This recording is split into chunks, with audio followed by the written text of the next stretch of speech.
Attention! Go! And we're away in the Remenham Challenge Cup, the first of the event at this regatta. What you don't want to hear is noise like that, which is a bit of sort of washy noise, where the oars not gripping the water. There's a lot of dirty water being spilt out there. It's not the most powerful, clean start you could hope for. And the Leander and T's cocks slightly drifted to the left. And we ride with the Dutch crew there. Leander!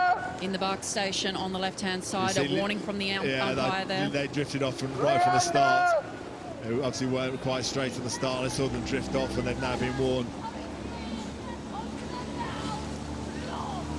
And we did see a crew from Australia get disqualified yesterday for moving off their station and clashing blades. So it is important that the crews stay in their station. Unlike multi-lane racing, there's no buoys to indicate where the centre of the course is and where the lanes are. So it's important for the coxswains to be listening to the umpire and also staying in their stations. And also it's important for because the cocks can't see where the umpire's flag is, it's important there is some element of communication between the stroke girl or stroke man and the cocks as to when they're being warned. And both crews will look to test the umpire to make sure you're warned. You're getting warned because you're in not the right place and taking advantage of your position, and so you want to tread that line but make sure you don't get disqualified. And we can see now that the British crew, they're leading by almost a length over the Dutch 8 off to their right-hand side. The Dutch just not very powerful around that back turn. It's sort of, it looks a bit soft through the back end of the stroke. To be honest, it looks soft right from the catch as well. They're not very dynamic, whereas the British crew are hitting it pretty hard and racing hard. You know, the British go on home water. There's a number of the guys rode for Leander Club, which is on the Henley stretch, just past the finish line. And losing's bad enough. Losing on your home water where you train every day is even worse. And right now, what their cocks will be doing, or if I was a stroke girl, what I'd be saying is just to get the cocks to inch over and send down some dirty water onto your opposition and just keep inching over until the umpire warns you. We can see the British crew on the screen here. The coxswain, Erin Wazupki-Jones, 24 years of age. What do you think she'd be saying to her crew at this point? They've got just a little bit of clear water over the Dutch crew. What would be the tactic from this point onwards? We saw her just take a little look over her shoulder there. Tactic, I would say, would be to get to half a length clear water and then just save it for the weekend. So you break them. There's absolutely no point in making the race faster than it needs to be. You don't get any prizes for winning your heat by 3 lengths. You get prizes for winning the final, and you can win it by a foot. So what you need to do is build in a strong rhythm, but take as little out of you as possible. And what they've done well is they've cleared the Dutch out to a length fairly quickly, and now they want to get over the rest of the last 2.5, 3 minutes of the race with as much energy in the tanks for tomorrow as possible. That's perfect. Looking very strong now. They've got a mile of clear water now over the Dutch crew, so no question here that the British crew will be going through Leander Club and T's Rowing Club, British Development 8, and they'll be facing some pretty stiff competition. We know that there are some great entries in the Remenham this year. Yeah, and one of them beat them at Henley, Women's Henley 2 weeks ago, so they know that they're going to face tougher battles ahead, and right now they don't need to take any more distance out of the Dutch crew. They've cleaned them out. They've earned the right to just ease it back. You know, and if I was them, I'd let the Dutch come back to an overlap and just win by 3/4 of a length.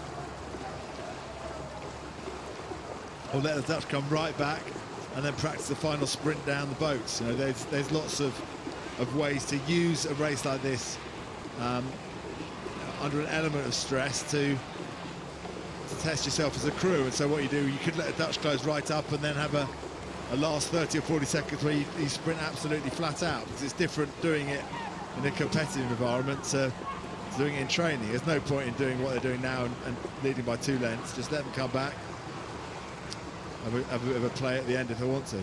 In saying that, though, that's a fairly hard call to make at this point. I think, you know, in the 8, if you haven't sort of, you know, it's a lot of people to coordinate to make a call like that. But if you're a GB development crew, they can coordinate that.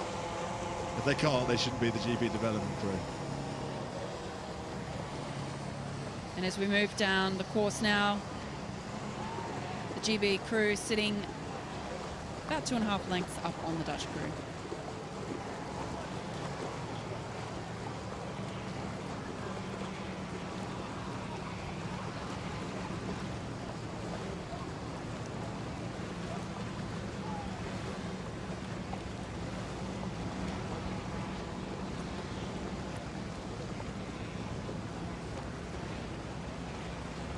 And in the British crew, comfortably leading the Cox, Erin Wazocki-Jones, who we mentioned before. Had a great shot of her looking across her shoulder at the Dutch to get a bit of a read on that situation. Fiona Gammond, Catherine Douglas, Josephine Ratton, Donna Etibet, Beth Bryan, Rebecca Chin and Cara McMurtry. It's always hard when you're coming up, particularly against international crews. You don't know what the calibre of the crew is going to be. It's always a bit of a roll of the dice in this kind of an event. No, that's very true. Head-to-head, you also... People race very differently head-to-head than doing multi-lane racing, because it's psychologically, I think, a much bigger challenge being one-on-one, especially if you're down. You need to make sure you're able to cope with being behind. Whereas if you're in second place in a multi-lane race, you've got 4 other crews behind you. Whereas if you're second place here, you've got no one but the umpires lodged behind you. So you need to be resilient as a crew. And what the British have done very, very well is actually just take the race by the scruff of the neck, and that's what you need to do. Take it by the scruff of the neck and have a really good transition from speed off the start into a strong rhythm. All they have got here is a strong rhythm, and they're the development crew, and they'll have learned a lot from the British Olympic Women's 8, who've gone very well this season, in with a good shout of a medal in Rio. And it's the same if there's other good crews in your national team. You learn a lot from them, almost by osmosis. Yeah, and we'll be seeing both of these nations, the Netherlands and GB, contenders for medals come the Rio Olympic Games.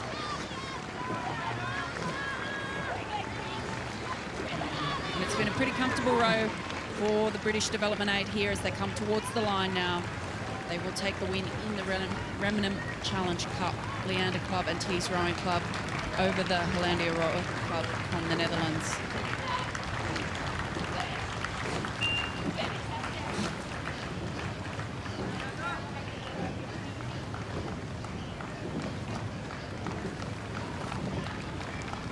And I suspect tomorrow won't be such an easy ride for the British crew.